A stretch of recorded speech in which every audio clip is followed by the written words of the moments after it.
back here!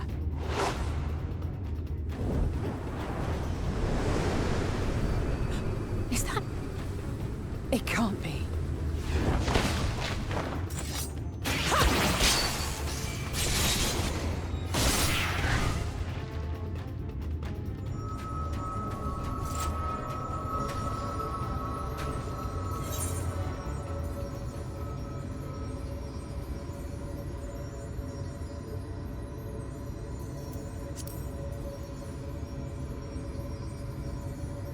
Just a lesser sin eater. Nothing to write home about. I knew you'd turn up sooner or later, but I had been hoping for sooner.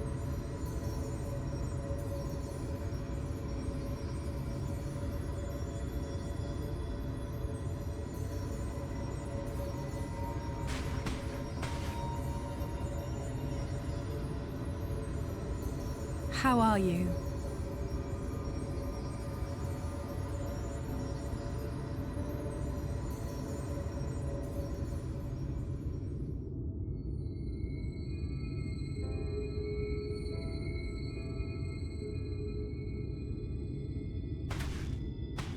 We've fought them to a standstill, then.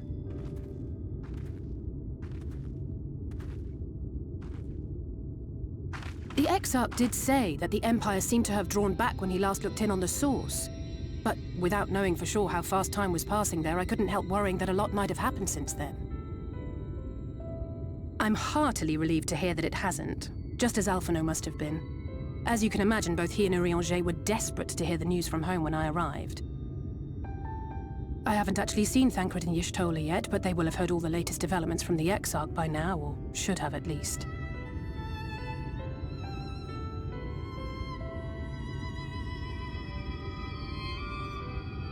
When I think of how frantic Tataru and the others must be, I want nothing more than to rush back and reassure them. But we still haven't found a way to reverse the summoning. And even if we had, we couldn't just ignore Urianger's vision. He may use 10 words where 1 would suffice, and they may often obscure as much as they reveal. But on this matter, he was as clear as day. I do not doubt for one moment that he saw what he claims. Nor how difficult it must have been to speak about them. The 8th Umbral Calamity and your death aren't exactly topics for idle conversation. As much as I might want to go home, I don't want to go home to that. We can't allow the rejoining to happen, which means we have to save the first from the Sin Eaters.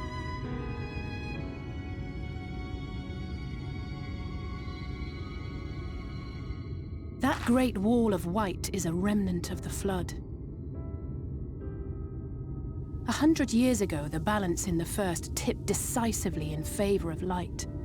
From that moment, it rose and swelled with each passing day, and then, without warning, it burst forth like water from a broken dam. A colossal wave of pure light, drowning everything in its wake. Only Norvrant was spared.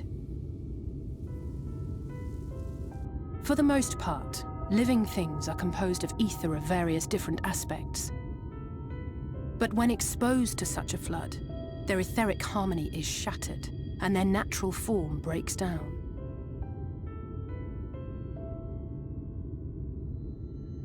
Then they either perish, or are warped into mindless abominations.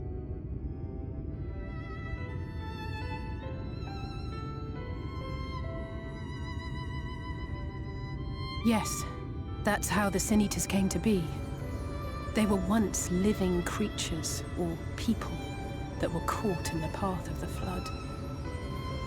Once the change is wrought, there is no going back.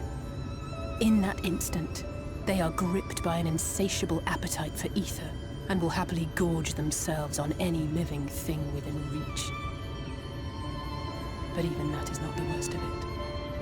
The stronger Sin Eaters can plant light in us, like seeds in soil, corrupting our ether and triggering the birth of new monstrosities. They are creatures of base instinct that exist only to feed and to multiply. They feel no pity, know no remorse, and are utterly deaf to reason. Which is why they must be destroyed. Every last one of them.